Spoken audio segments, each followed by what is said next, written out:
पाकिस्तान को बड़ी चेतावनी आ गई है।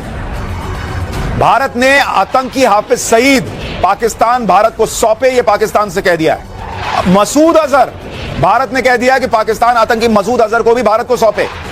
आतंकी सैफुल्ला जो इस पहलगाम हमले का मास्टरमाइंड है, भारत ने पाकिस्तान से कहा है कि इसको भी सौंपो, हमको दो, तुमसे नहीं होगा, हम इनको निपटा देंगे। The Prime Minister made it very clear that the only talks with Pakistan will be on terror. That Pakistan has a list of terrorists who need to be handed over. They have to shut down the terrorist infrastructure. अगर हम मान भी जाएं कि हर बार हमारी involvement नहीं होती या हमारे लोगों की इन्वॉल्वमेंट नहीं होती, लेकिन बहरहाल यहाँ पर कुछ लोग तो जरूर ऐसे रहते हैं जिनको हमने बिठा कर रखा है, जिनको हमने पाल के रखा है, और अब टाइम आ गया है कि फाइनली हम उन लोगों को खत्म करें, उन लोगों का जो है किस्सा खत्म हो और उनको सपोर्ट करना बंद करें। ज्यादातर पाकिस्तानी जो है टेररिज्म की तरफ क्यों अट्रैक्ट होते हैं? बेनिफिट बहुत ज्यादा है उसके, ठीक है। जस्ट इमेजिन, ये तो उनको 14 करोड़ रुपए दिए हैं क्योंकि 14 मेंबर मरे हैं, तो एक मेंबर पे 1 करोड़, ठीक है। आप ये सोचो कि जिस दिन मसूद अजहर निपट जाएगा तो उसके बाकी बचे जो खानदान वाले हैं वो तो माला माल हो जाएंगे। जो है भारत के साथ हमारे टर्म्स बेहतर हो सकेंगे, और हम टर्म्स बेहतर करना चाहते ही नहीं है, हमारी जरूरत भी है। हम माने या ना माने, भारत के साथ अमन के साथ रहना, भारत के साथ टर्म्स को बेहतर बनाना इस वक्त पाकिस्तान के ही फेवर में है। इसकी प्रायोरिटीज इतनी गड़बड़ कैसे हो सकते हैं? किसी भी मुल्क की जो प्रायोरिटीज हैं वो इतनी गड़बड़ कैसे हो सकते हैं? हम ये कर, अच्छा इससे फायदा इनको कुछ नहीं है, इनको फायदा कुछ नहीं, इनको नुकसान ही है। भारत ने पाकिस्तान को मोस्ट वांटेड आतंकियों की एक लिस्ट दे दी है भाई। भारत ने कह दिया है कि ये अब 1 2 इस पे उस पे बात नहीं होगी, हम घुस के मारना चाहेंगे मार देंगे, तुमने देख लिया, इसलिए बेहतर है कि ये लिस्ट पकड़ो और हमको हाफिज सईद भी दे दो, हमको वो मसूद अजहर भी दे दो, और हमको ये सफुल्ला और बाकी जो पूरी लिस्ट है दे दी भारत। देश के ये पाकिस्तान जो नामी सो कॉल्ड एक कंट्री है, मैं सो कॉल्ड ही कहूंगा, हादसा जो है, इसकी प्रायोरिटीज इतनी गड़बड़ कैसे हो सकते हैं? किसी भी मुल्क की जो प्रायोरिटीज हैं वो इतनी गड़बड़ कैसे हो सकते हैं? हम ये कर, अच्छा इससे फायदा इनको कुछ नहीं है, इनको फायदा कुछ नहीं, इनको नुकसान ही है। ये क्यों शराफत की जिंदगी? फिर वो पाकिस्तान नहीं होता अगर शराफत की जिंदगी कर लेता तो। इसमें भी तो विरोधाभास है। अब हम लोग क्या समझते हैं कि जैसे कि अगर कुछ है, किसी का कोई ठीक रास्ते पे चल रहा है, मेहनत की कमा रहा है, ईमानदारी की खा रहा है, तो हम कहते हैं यार अच्छा इंसान है। पाकिस्तान में शायद अच्छाई का यही डेफिनेशन है प्रोड्यूसर, कि आप कहां के हैं? लश्कर के, रिश्ता पक्का हुआ। यह है पाकिस्तान में। लड़का क्या करता है? लड़का क्या करता है? अरे वो जैकेट पहनता है। कौन सी जैकेट? जैश ए मोहम्मद वाली जैकेट। अरे वाह, ये तो बहुत ही बढ़िया है। अक्सर इंडियन से पूछ रहे हैं कि साहब अमेरिका क्यों दे रहा है, जब ये क्लियर है कि पैसा जिहाद के लिए इस्तेमाल कर रहा है, ये टेररिज्म के लिए इस्तेमाल कर रहा है, तो फिर अमेरिका पैसा क्यों दे रहा है? क्या अमेरिका सपोर्ट करता है जिहाद? बात वो नहीं है। अमेरिका की भी वही पॉलिसी रही है कि there is no good terrorist, नहीं मतलब इन द सेंस कि there is nothing called terrorist, there is a good terrorist, bad terrorist. जो आपके दुश्मन को मार रहा है वो गुड टेररिस्ट है, और जो आपको मार रहा है वो बैड टेररिस्ट है। यही फिलॉसफी पाकिस्तान की भी है, right?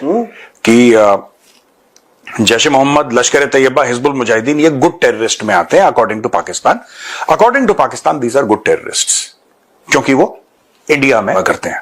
So they are according to the Pakistani agencies, army, ISI, Pakistani people, ये हमारे हीरो है, ठीक है।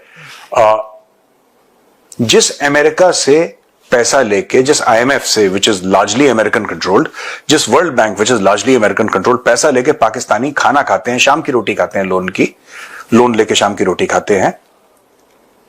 3000 अमेरिकन को मारने वाला ओसामा बिन लादेन इनका हीरो है।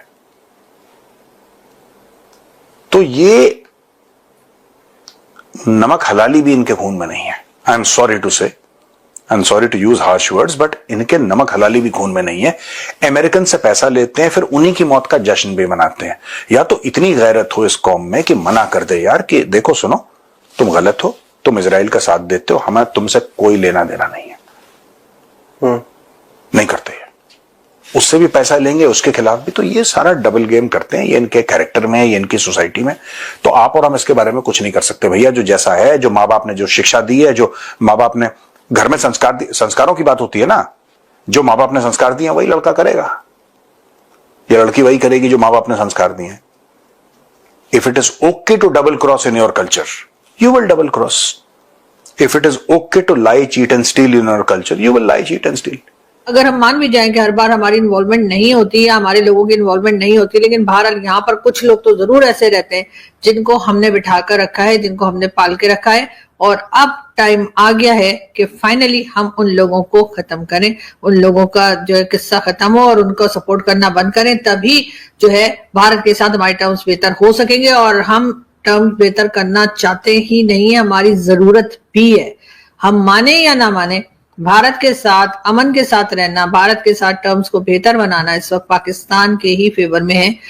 ये बात अगर हमारे पॉलिसी मेकर्स की समझ में आ जाए तो बड़ी अच्छी बात है, लेकिन मुझे लगता नहीं कि उनकी समझ में आएगी। लेकिन अरविंद, आपने देखा कि प्रोग्राम का जो अटैक था उसके बाद से लेकर और आज तक जो कुछ हुआ, अब तो खैर बातचीत दोबारा थोड़ी थोड़ी करके शुरू हुई है, स्टार्ट हुई है, लेकिन ये कि बीच में अटैक चले भारत की तरफ से भी, पाकिस्तान की तरफ से भी, इस सारी सिचुएशन को आप कैसे देखते हैं? क्योंकि जाहिर है इस दोनों कंट्रीज को आप बहुत अच्छे से समझते भी हैं, विजिट भी करते हैं, और जाहिर आपकी एक अटैचमेंट तो रही है।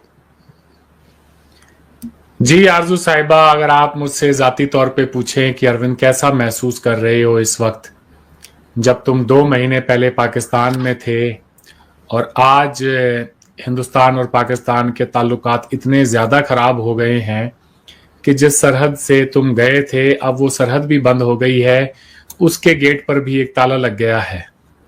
तो मुझे तो ऐसा लग रहा है कि जैसे किसी इंसान की बसी बसाई दुनिया अगर एक ही झटके में वो अगर तबाह हो जाए, लुट जाए, तो वो कैसा महसूस करता होगा वो इंसान। मैं ठीक बिल्कुल वैसा ही लुटा पिटा महसूस कर रहा हूं। आपका सवाल अपने आप में बड़ा वसी है। अगर मैं इसका तफसीलन एक जवाब दूं कि एक हिंदुस्तानी होने के नाते मैं इसको देख सकता हूं, पूरे मसले को एक इंसान होने के नाते देख सकता हूं और उसमें ऑब्जेक्टिविटी लेकर आ सकता हूं कुछ, क्योंकि इस वक्त जो हम देख रहे हैं दोनों तरफ, तो हमारे बड़े अच्छे अच्छे जो लिबरल किस्म के, प्रोग्रेसिव किस्म के ख्यालात रखने वाले लोग हैं, इंटेलेक्चुअल्स हैं, अगर आप उनकी स्टेटमेंट्स को सुने तो हो सकता है कि आपको मायूसी